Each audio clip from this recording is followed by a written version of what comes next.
Mental Health Week this year. We're looking at workplace stress. Our health specialist Leah Sarich is here now with how important it is to recognize the symptoms of work stress and understand when it's time to get help. Yeah, and a lot of people don't do this because, of course, they don't want to be seen as incompetent, right, or that kind of thing. So people often bury a lot of work stress when, in fact, it really needs to be dealt with, and sooner rather than later, right, for sure. But first off, we have to understand that stress is actually a good thing. It's a normal reaction to a high-intensity situation. We need it to avoid that car in the deer foot, or to protect our kids, or whatever the case is.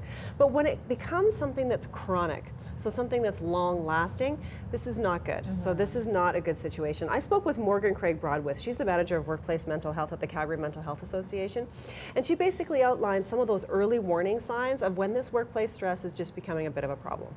And they start to notice changes within themselves that are going on for an extended period, perhaps tension headaches, fatigue, perhaps mood changes, a lack of desire to be at work, perhaps.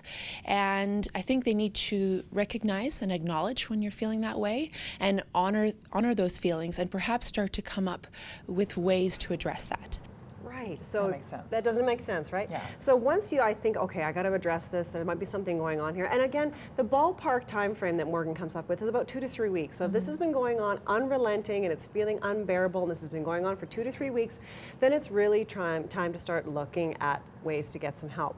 And she also says it's really important to do this sooner rather than later because, stress can build up in the body. We all know about the cortisol, the stress hormone. So once that starts circulating in a really big way, if it's not dealt with, then you're going to start seeing all the physiological problems, so the physical problems, which can be really, really dangerous. So she says it's time to start asking yourself some questions if things have been going on for too long. What am I eating? How am I sleeping? How active am I being outside of work or at work? And then, okay, those things are looking pretty good. Let's take a look at my work life. What am I doing right now? Am I working on a big project? Is there an opportunity to adjust some of this workload? Could someone help me with this? Have I asked for help? A lot of times we don't want to ask for help because we don't want to be seen as perhaps incompetent or, not capable. I think that's a big fear for people, especially at work. Of course it is at work, right? But when in fact what you want to do is nip this in the bud, right? So you want to do this before it explodes into something really big, right? And then you're on short-term leave or whatever the case may be. So she says what you want to do if things are becoming unbearable is first of all talk to your manager. Right. So talk to your manager, find out what their thoughts are on this. Maybe speak to some of your colleagues and see if they're feeling the same way, maybe about a certain project or things like that. There's also the more formal routes, of course, right? So your HR department, the helpline, the health and safety people, that kind of thing. You can do that. The other thing you want to do, of course, is involve your doctor, right? Yeah. So your GP. Now, Morgan says, it's probably the case that your doctor's not going to have a lot of time to sit down with you and talk about this, but what they will do is send you in the right direction to those community resources.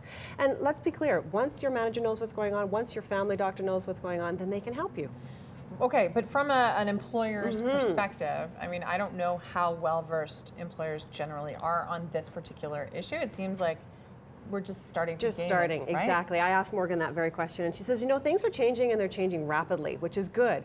Our employers are starting to realize, and the statistics out there are there to prove this, that workplace stress actually affects the bottom line. So if people are unhappy, if they're stressed out, this is affecting the bottom line. So that's a good motivator for the employers, obviously. Yeah. But she also says they need to come at it from a human perspective.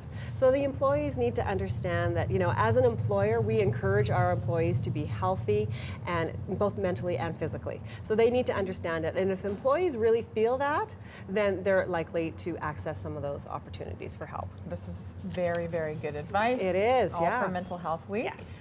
More on your blog, as always. More on my blog, as always. Health specialist Leah Sarich. You can reach her breakfasttelevision.ca.